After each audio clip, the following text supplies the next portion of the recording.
Evangelho de Lucas, capítulo 8. Depois disto, Jesus andava de cidade em cidade, de aldeia em aldeia, proclamando e anunciando o evangelho do reino de Deus. Os 12 iam com ele, assim como algumas mulheres que haviam sido curadas de espíritos malignos e de doenças. Maria, chamada Madalena, de quem saíram 7 demônios. Joana, esposa de Cusa, procurador de Herodes. Susana e muitas outras, que o serviam com os seus bens. Uma grande multidão se reuniu e veio até ele, gente de todas as cidades. Jesus contou esta parábola. O semeador saiu a semear, e ao semear uma parte da semente, caiu à beira do caminho. Foi pisada e as aves do céu a comeram. Outra parte caiu sobre pedra, e tendo nascido secou por falta de umidade. Outra parte caiu entre os espinhos, e estes, ao crescerem com ela, sufocaram-na. Outra parte caiu em boa terra, cresceu e produziu a 100 por 1. Dizendo isto, exclamou: Quem tem ouvidos para ouvir, ouça. Seus discípulos o interrogaram, dizendo: Que significa esta parábola? Jesus lhes respondeu: A vós é dado conhecer os mistérios do reino de Deus. Aos demais fala-se por parábolas, para que vendo não vejam e ouvindo não entendam. Este é o significado da parábola. A semente é a palavra de Deus. As que caíram à beira do caminho são as que ouvem, e então vem o diabo e arrebata do seu coração a palavra, para que não creiam e sejam salvos. As que caem sobre pedras são os que ouvem a palavra e recebem com alegria, mas não têm raiz, creem apenas por algum tempo e se desviam na hora da provação. As que caíram entre os espinhos são os que ouviram, mas no decorrer dos dias foram sufocados com as preocupações, riquezas e prazeres desta vida, e não amadureceram. As que caíram em boa terra são as que de coração bom e generoso ouvem a palavra, a retêm e frutificam com perseverança. Ninguém, depois de acender uma lâmpada, a cobre como um vaso ou põe debaixo da cama. Pelo contrário, colocando-a sobre um velador, a fim de que os que entram vejam a luz. Não há nada oculto que não venha a ser manifesto, nem nada escondido que não venha a ser conhecido e trazido à luz. Cuidai, pois, de modo como ouvis, porque ao que tiver será dado, e ao que não tiver, até aquilo que pensa que tem, lhe será tirado. Vieram até ele a sua mãe e seus irmãos, mas não podiam aproximar-se por causa da multidão. E lhe comunicaram: Tua mãe e teus irmãos estão lá fora e querem te ver. Mas ele lhes respondeu: Minha mãe e meus irmãos são aqueles que ouvem a palavra de Deus e as praticam. Certo dia entrou no barco com os seus discípulos e lhes disse: Passemos à outra margem do lago. E partiram.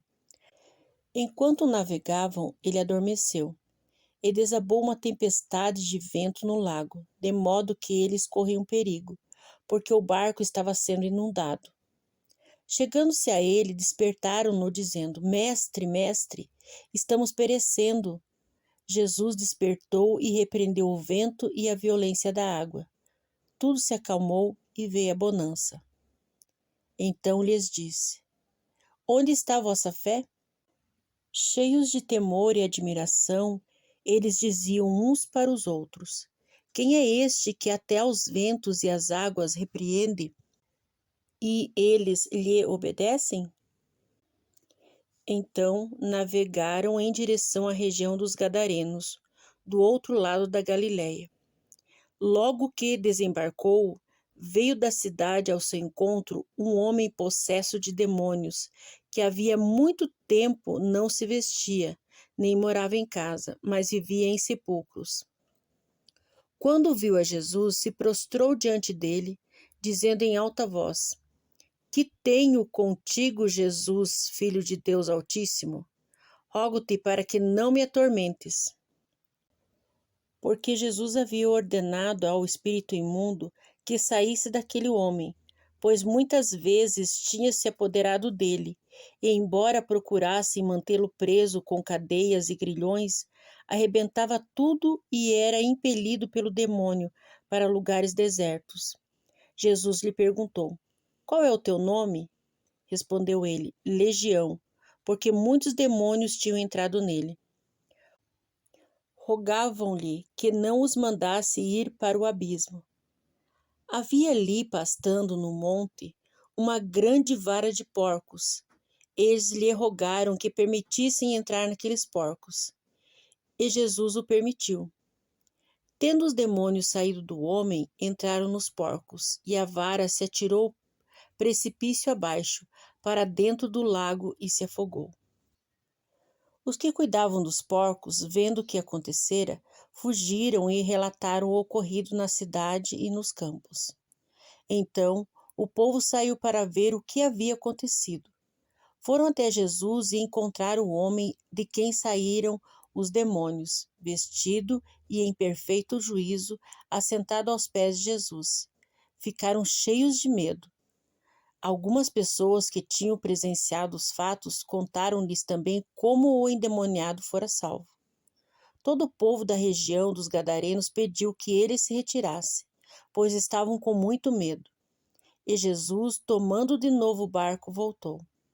O homem a que havia saído os demônios pediu-lhe que o deixasse ficar com ele, mas Jesus o despediu, dizendo: Volta para a tua casa e conta aos teus tudo o que Deus fez por ti.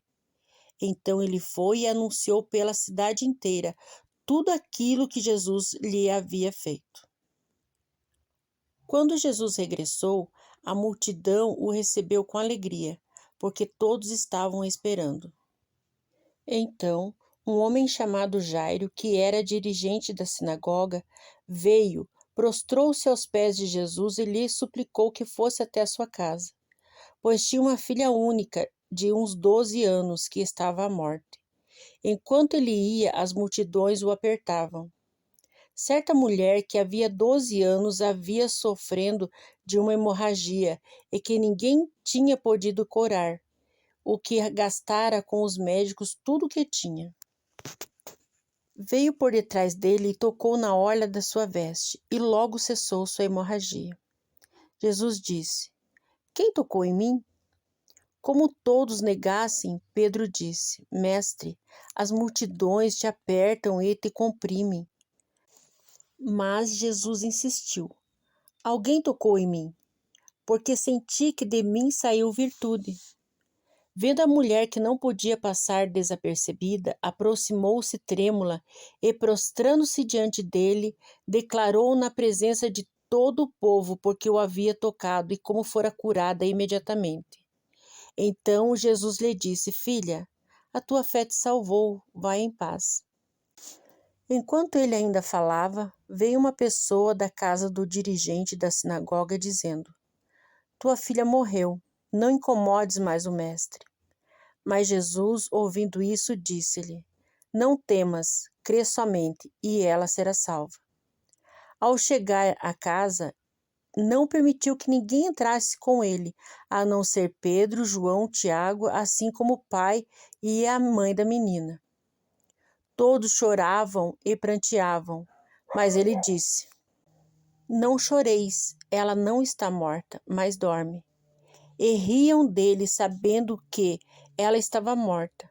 Entretanto, ele a tomou pela mão e disse-lhe em voz alta: Menina, levanta-te. O espírito dela voltou e imediatamente se levantou, e ele mandou que lhe dessem de comer. Seus pais ficaram maravilhados, mas ele lhes ordenou que não contasse a ninguém o que havia acontecido.